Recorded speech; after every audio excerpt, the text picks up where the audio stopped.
metallic parts. It shouldn't shift it, just saw the light. Right. The first, it was a completely clean cut light. There was no fog to it or anything. It was a beautiful brilliance to it. It was clear. And it's all the setting on her. Then this suspended it or whatever happened. I don't know what piece of it. But when it would go past us on the south side, and then start back, when you look out, you can get the same angle only from the other side of this ship, or whatever you want to call it.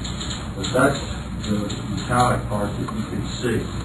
You see it very plain, and it's like a aluminum top that's been used for a while. It's definitely a silver color, but it wasn't like chrome.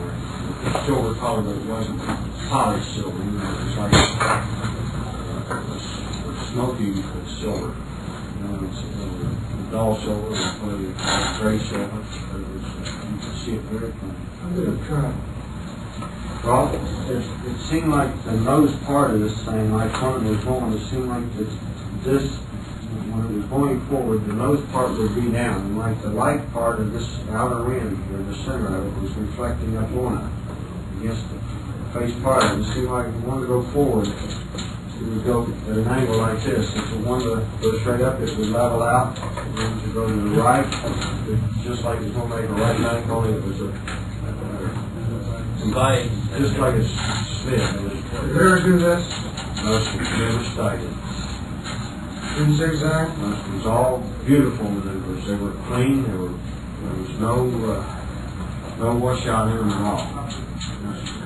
Ever go up or down, sideways? They made climb for altitude in Canfield. When we first seen it climbed for altitude about 500 feet. It maintained that for quite a while. We got over Berlin Reservoir, and it went up some more. I'd say probably picked up another 250, 300 feet. It went to the north side of the road the last time.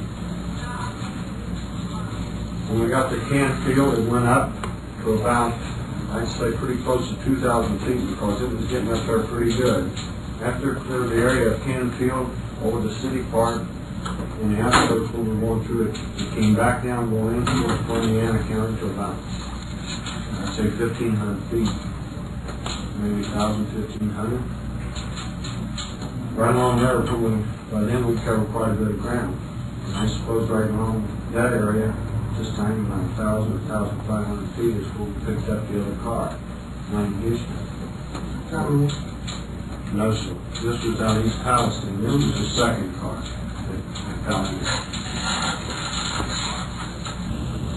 Would you two gentlemen mind leaving for a few minutes? I can tell you all he knows that.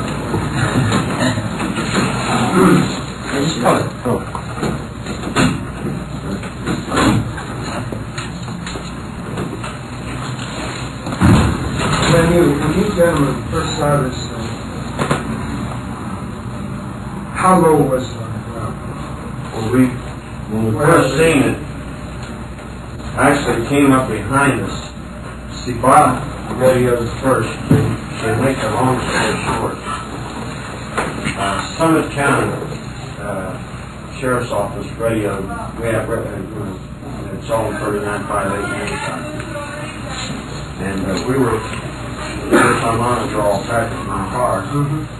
And Bob was talking to Summit County, and Summit County told him that this object had been seen, and the lady had just called in and said there was this real huge bright object, higher than a street light and lower than an airplane.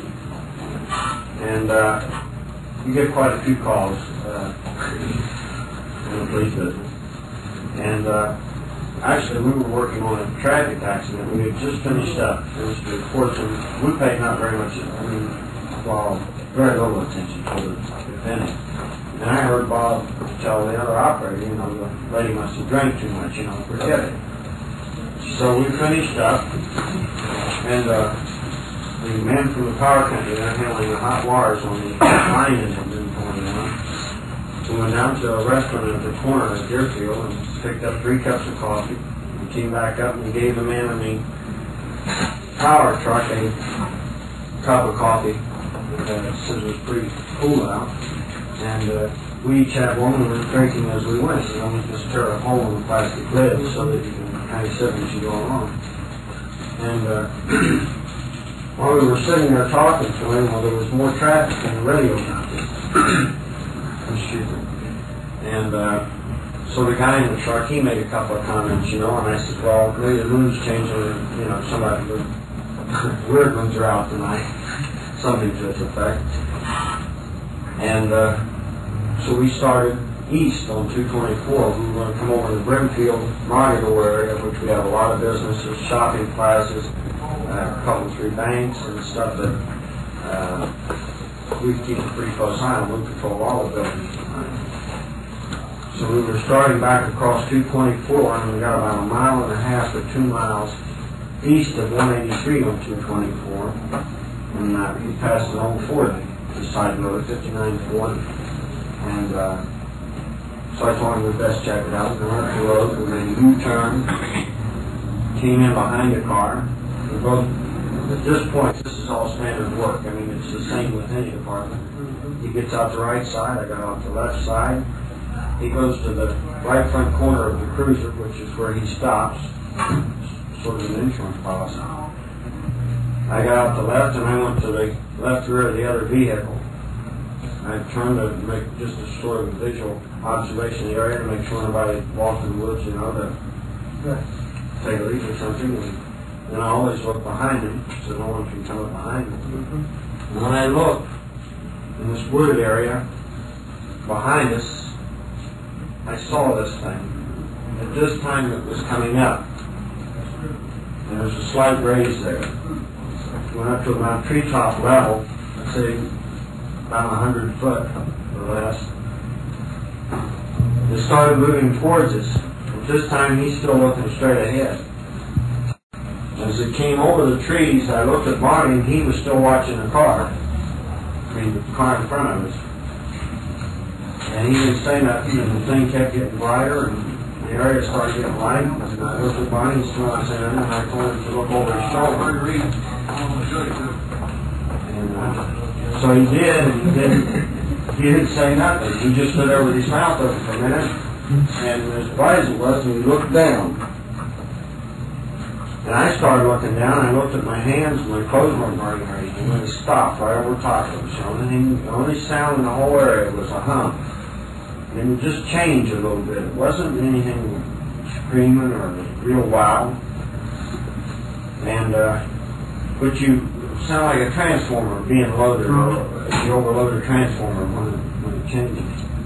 Like an AC hum, something like that? Yeah. No, it was like when you load it, when it changes, like, I don't know exactly. You remember the old pitch pipe in the school, the teacher blows it and then she moves up one notch on it? Yes. You remember when you were singing something? You sing God Bless America, that seems a long time. Anyway,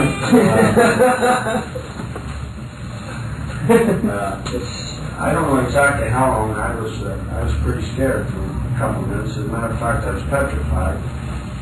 And so I moved my right foot, and everything seemed to work all right. And evidently he made the same decision that I did, was to get something between me and it, or us and it, or whatever you would say.